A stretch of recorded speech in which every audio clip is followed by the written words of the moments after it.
guys, welcome back to my channel. If you've just seen the plans for next year video, which will link up here and down below, you'll notice I got the same outfit. Yes, I'm filming all today without shame because I don't have time, and I don't have time, so I need to film whenever I can find a bit of space between one lesson and the other.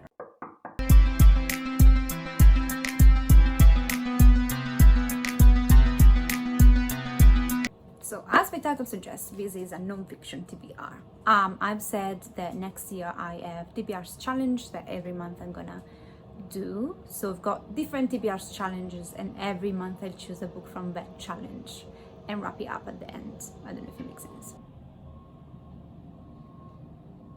As if a noise of the engine wasn't enough, we had to have a beep beep beep to let us know that it was passing through.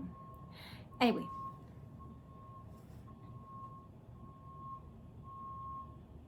"2,000 years later." this is a true crime TBR. Usually I stick to 10 books. However, in this TBR I put 12, so one for each month of next year. Reason being because usually I love true crime and I read them. I usually would probably prioritize true crime a lot of times with a couple of other genre in front of other books. So I'm pretty sure that my true crimes are gonna get read by the end of the month.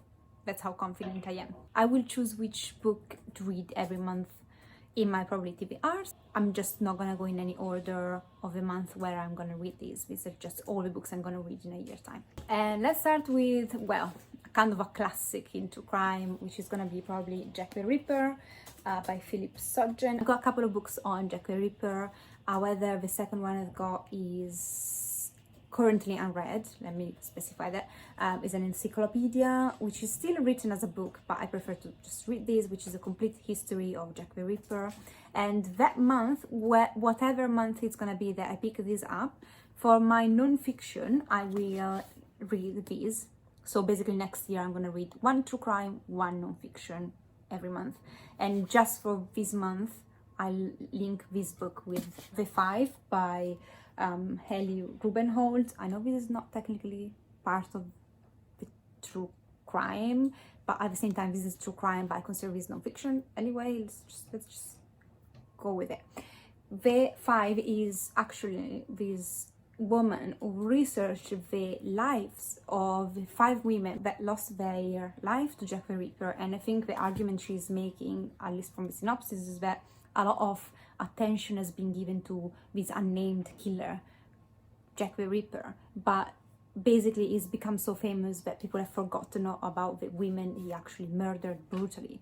And she kind of delved into their life, who they were, and how they came to be in the alleys on those nights and all of that. So I'm really looking forward to that. I know this is just a bonus in this video, but I just want to mention that I think it's gonna be really great reading both together and have a complete picture, well, as complete as it can be. Another really famous one, which I've not read yet because I sunk, it's no other reasons, but Helter Skelter by Vincent Bugliosi with Kurt Gentry. And this is really famous non-fiction about the Manson murders. Now, of course, I've read about Manson in some like school books and all of that, but I've never read a true crime lengthy recount of what actually happened. So my knowledge of actually Manson is pretty vague, I'd say, and I definitely like to delve into this. And I've heard amazing things about this book. For how old is it? I heard it's still the best on the topic, so I'm here. Then I've got Unruled Last Killer. Then I've read a bunch of Unruled. I've really usually enjoyed all of them. I've not read the Ted Bundy one, but Ted Bundy is someone who I've studied a lot, watched documentaries on, and at the moment I don't feel the need to read more at this very moment. So the only one that I've got left to read by Unruled is like a collection of short stories on true crime, but I don't want to include that in here. So I'm gonna read this, which is about Brudos. So I think it was a last killer, and I don't know exactly how many killed, how he killed them. That's why I want to read this and find out. I did hear his name before, even I've read like a synopsis of what he did, but this is gonna give me a lot more information. Then I'm gonna read George Batea. This is the trial of Gilles de Rais. Now, Gilles de Rais is, yes, the companion of Joan of Arc, who would turn out to be a brutal serial killer of children, mostly. And I think this is a kind of recounting of his trial. I don't know how he came out of it. Probably dead.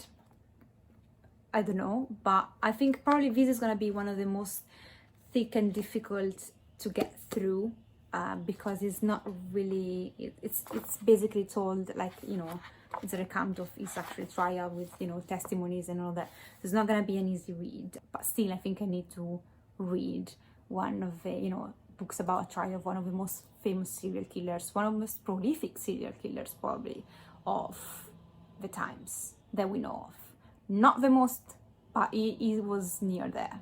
Then I've got I'll Be Gone in the Dark by Michelle McNamara. Now, I know that the author of this book died, and she is this woman who's not a police officer for what I know of, and she just became obsessed with the Golden State Killer, and she hunted him down to a certain extent. I will find out in here.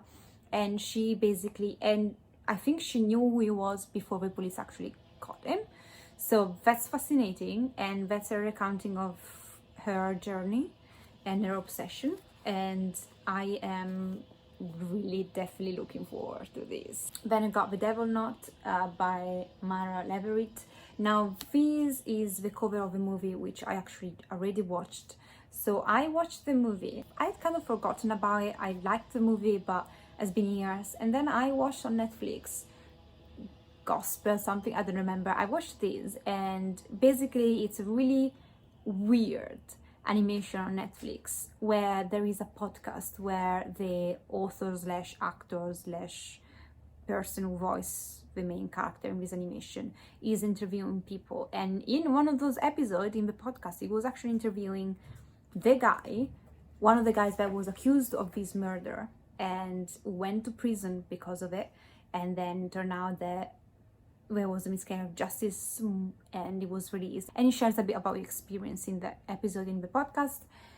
So I said, you know what, I need to understand. I don't remember the movie enough. I don't know how it came from this guy getting arrested to him being released, and, you know, all the proofs and all of that of miscarriage of justice. So I decided to pick this up. And this really shortly is the story of these 3 kids, I think, that are murdered, and these young boys are accused of the murders, thinking they were into satanic ritualistic shit. Turns out that probably it's not true. They didn't kill the boys, but someone in, I think, the stepdad or the dad of someone of the boys might have done it. And this is the recounting of that. And let's see what comes out. And then the last physical book that I own at the moment is The Devil in the White City, and this is about Holmes, which was one of the most prolific serial killers ever, who murdered a lot of young women. And basically, because he was doing so while in Chicago, this fair was being developed and constructed and put together, he kind of got away with it for a long time, I believe so. So this is following the story of the architect who kind of had a big role in creating this fair, and at the same time the story of Holmes.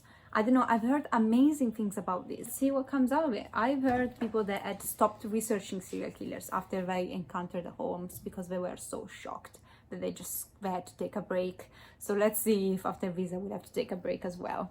Now, there are other books that I am planning currently awaiting in the post. So I'm gonna just insert pictures. The first one that's coming in the post, I've already ordered it. It's Killers of the Flower Moon. And I think these concerns USA in some rural area where they found oil and people started to die, and I think they were Native Americans that were accused of or they were killed. I'm really confused. The synopsis was not clear for this. So basically there are a bunch of people being killed by this serial killer. Native Americans were exploited. I don't know if it was because they accused them of killing these other people, because they were the target of the killer. There's amazing things about this. I'll find out and give you a better synopsis in my wrap-up. Then another one that I pre-ordered and it comes out in March, the paperback, is A Perfect Father. I don't remember the name of the author. I'll insert a picture. However, this is kind of a recent case where this father killed his pregnant wife and his 2, 3, and 4 years old daughters. And it's on Netflix, like The American Murder. I'll insert a picture here. I've watched that. I had read about this case before, and I'm really, because I was really interested. So I'm kind of getting the most information I can on the case. And yeah, I'm gonna read that. I got People Who Eat Darkness, and this is a true crime, and it's the story of this girl who used to work in Tokyo. She goes missing. Her body is found dismembered or something of the sort, and I think her mother or a journalist or both of them kind of go on a journey in Tokyo to understand what happens to her final moments, who killed her, and how Japan justice system works. And I'm really curious to know, especially because I don't know anything about Japanese, law and all of that. So it's gonna be great. And I've got Columbine. This is the story of a 1999, if I'm not mistaken, shooting of Columbine, the school. And I heard many years ago a TED talk of a mother of one of the 2 shooters who actually came and did a TED talk, and I still remember that talk. So since then I kind of wanted to know more, and I think this is the perfect occasion to understand better what happened and the background of the killers as well as the victims. And finally, I got Written in Blood by Diane Fanning. This is a book on Michael Pearson, and there is the Star Case, which is a documentary on Netflix that you can find on the case. What I've done, and I'm gonna wrap this up in what I watched recently, my fall edition. Whenever fall is done, I'll wrap up what I've watched in this season. And this is about Michael Pearson. He called 911 one night saying his wife fell down the stairs and died, and then he was accused of actually murdering her, and there is all the inquest and all what happened to him. And I did watch The Staircase, and I'm so grateful though that someone told me you have to listen to this other podcast, which is called Beyond Reasonable Doubt by the BBC, because The Staircase is not a comprehensive story what happened. They leave out so much to make this man look innocent.